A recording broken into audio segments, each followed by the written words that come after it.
Vítejte ve Slezské obci Branka u Opavy, rozkládající se kolem šumné Bezručovy řeky Moravice. Rád bych vám představil několik projektů, které jsme v Brance realizovali od roku 2018, kdy jsem se stal starostou této obce. Vše začalo v roce 2019 projektovou přípravou.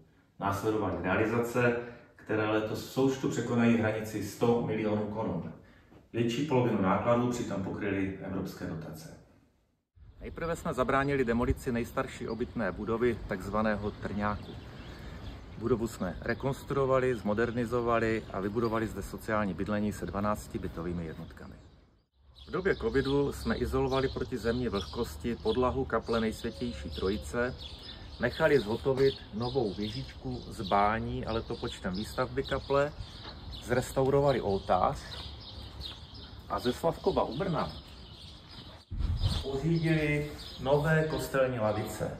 Nakonec jsme nechali odlít a zavěsit nový bronzový zvon, který jsme pojmenovali Svatý Martin po našem hradeckém panu faráři.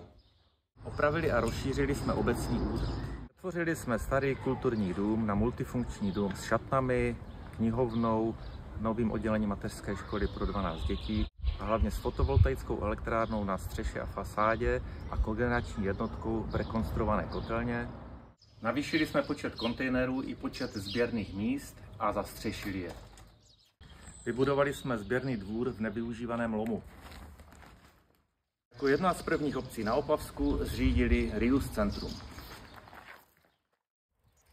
Ve spolupráci se sousedními obcemi jsme vybudovali také novou cyklostezku. Samozřejmě rekonstruovali chodníky a investovali do dopravně bezpečnostních opatření na silnici 157 a na místních komunikacích.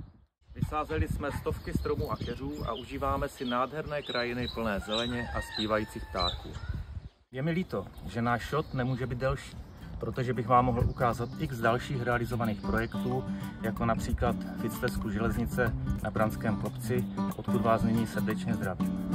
Tak někdy v Brance na viděnou.